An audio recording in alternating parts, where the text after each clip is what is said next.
To me, level design basically is creating an interactive narrative within each level that the player can engage in and essentially play through. Level design is taking the story and premise of the game and then translating it into a more tangible form that the player can experience. Basically kind of figuring out how to lay out the gameplay to always have the carrot dangling in front of the player's head and kind of get them to the next part. What do you think? I think that sounded amazing. The script is pretty well written out, so you get a really good written description of what's going on, like what Kratos is doing, what's happening in the story. You just kind of go from there. I get a lot of flack because I say that we put the fun in the game, and I think that's really what we do in a nutshell. One of the greatest things about game design is that you're able to take an idea that's in your head and make someone go and experience that.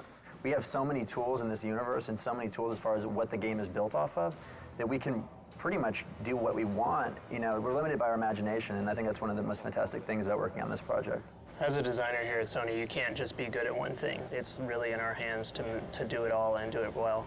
We often try to integrate the puzzles into the exploration of the level and with the combat. You're going to have a lot of games where all of a sudden you're in your fight mode, and once that's done, then you're in your puzzle mode, and it almost feels like you're playing two different games. One thing we try really hard to do here is to mesh those different kinds of game designs so we get a really more fluid and dynamic gameplay experience. We essentially drive the vision of the level from the player's perspective and serving as the ambassador to them. So we need to protect their interests and make things easily understandable for them as they're playing through the level. Do you agree? It's a constant push-pull as well with the designers and the artists, because the artists may want to put something that's visually more interesting in, but it could also impact the play space in a negative way.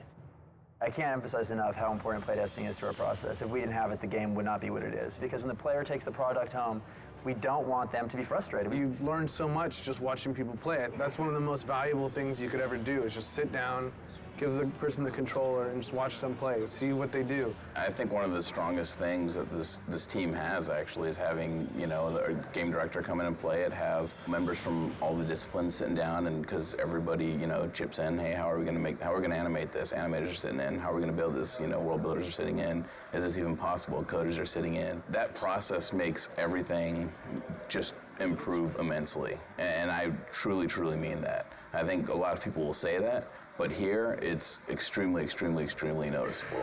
And this is some ideas that I had for a grapple section where basically Kratos would grapple onto a broken column, and that would cause it to fall over, and he would be rolling down the hill with it and climbing up. Kratos hits a grapple point, swings around this column, lands on the backside, which has it to tilt over. It starts rolling down a hill, and he has to scurry up it using his climb. He gets on top and then jumps off to land on a platform before the thing rolls off a cliff. So that's kind of just some of the stuff that we think. And when we talk about big moments, this is some of the stuff that we deal with. I have no set process. I'll go from paper to computer to design sheet and back to paper. It's really kind of organic. I love this idea. There was another version where we had a Titan actually holding onto it and like eating as it's rolling down, like trying to bite you like it's a piece of corn. That unfortunately didn't make it into the game, but one of the things is just because I love an idea doesn't necessarily make it the best fit for the game, and being willing to understand that and walk away from certain things that don't necessarily fit, that's part of the job. This is my grandpa's old man puzzle. It's one of these kind of puzzles you got to figure out how to kind of put it together, but this kind of gave me some inspiration for the labyrinth. So the labyrinth is like this level where there's all these different cubes, and they're kind of like strung up throughout the cave entrance.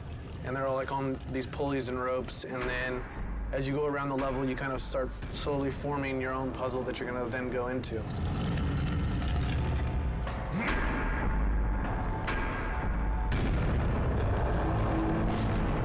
We came up with this idea for Gaia coming up to this rotunda where, Zeus and Kratos are kind of having their last epic fight. And the player's thinking, it's, mano a mano, they're just gonna be battling, and then Gaia kind of comes into the picture and then ends up actually like physically ripping the whole building up and then like looking at it, and then you guys start fighting inside of it. She comes up and then like rips it off, and then she, comes up and crushes it and takes it apart. At the end, you guys are like fighting inside of her and you end up killing her, and then she kind of blows up and crumbles all over Mount Olympus. For me, it's always like so amazing to be able to imagine this whole kind of crazy scenario, this whole world in your head, and then you're actually able to make it.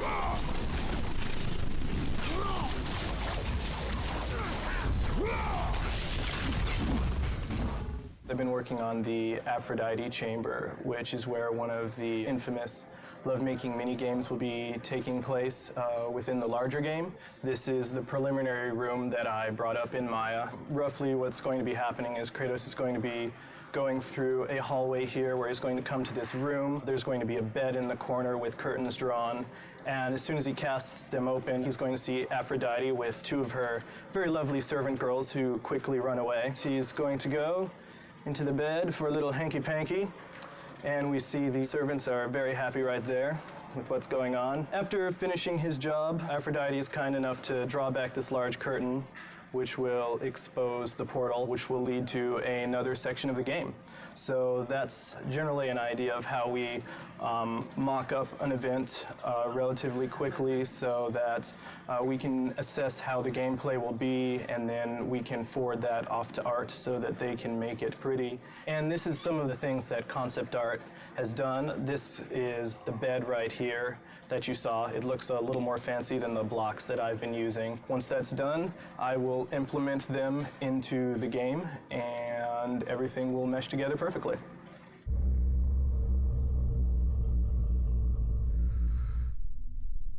Be gone, Kratos.